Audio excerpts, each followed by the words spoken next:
Parang binangga ng rumaragasang truck si Bradley Beal, talsik kay Zion. Devin Booker, nag-ala Kobe Bryant, si Dibuk, nag-Mamba mode mga idol. New Orleans Pelicans versus Phoenix Suns. Matinding takeover kagad ang ginawa ni Dibuk para sa Phoenix Suns. Grabing buhat ang ginawa ni Booker sa opensa ng Suns. 24 points ang kinana sa first quarter pa lamang. Kahit sang anggulo bumitaw ng bola pumapasok ang tira. Kakaiba ang gising ng opensa ngayon ni Booker. Halos kalahati ng puntos ng Suns sa kanya nang galing. Umambag pa si KD sa opensa, mayroon na ring 11 points. Sa Pelicans, Zion Williamson maalat pa na mayroon palang 2 points. Hawak ng Phoenix Suns ang double digits na kalamangan kung saan maaga nilang natambakan ang Pelicans, 46-28.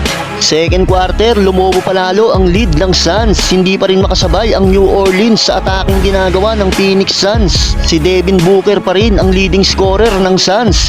Grabe ang galawan ni Dibuk ala Kobe Bryant, galawang Mamba mode. Pinapanis lang ni Booker ang bumabantay. Zion Williamson naman nag-uumpisa ng mang-araro sa ilalim. Nakakasagot naman ang New Orleans pero hirap nilang maibaba ang malaking kalamangan ng visiting team. Dahil na rin kay Devin Booker at Kevin Durant na mainit ang opensa para sa Suns. Nagtapos ang second quarter, hawak pa rin ng Suns ang 20 points lead, 74-54. May total of 37 points na si Booker sa Suns sa loob lamang ng first half.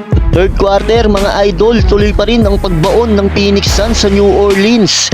Mag-iisang buwan na ang tambak ng visiting team sa home team. Si Devin Booker ang nagbibigay damage down the stretch sa New Orleans. Hindi mapigilan si Dibuk sa paggawa ng puntos. Halfway, medyo nakahinga ang opensa ng Pelicans.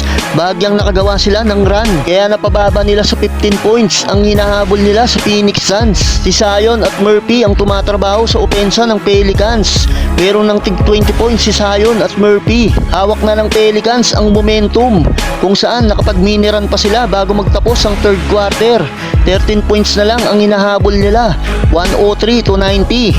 Last and final quarter, kumakasa pa rin ng Pelicans kahit tambakol pa rin sila sa quarter na ito. Galit na si Zion, pumupersa na sa ilalim ng basket si Taguro. Kahit tatlong bumabantay, binibasic lang ni Zion at kinakaldag lang sa ilalim. Under 3 minutes, naibaba na lang ng Pelicans sa single digits na lang ang lamang ng Phoenix Suns. Isang tres pa ang kinana ni CJ McCollum. Kabado pa ang Suns, yun nga lang hindi na pumayag pa ang Phoenix na makapag-comeback pa ang New Orleans. Muling umangat sa double digits ang hinahabol ng Pelicans. Devin Booker take over mode na para sa Phoenix Suns para tuluyang ibaon ang home team. 50 points game for Devin Booker para bitbitin sa panalo ang Phoenix Suns. Sa uli, hindi na nakahabol pa ang New Orleans. Panalo ang Phoenix Suns. Final score 124-111. 52 points for Devin Booker, 20 points, 7 rebounds, 3 assists for Kevin Durant.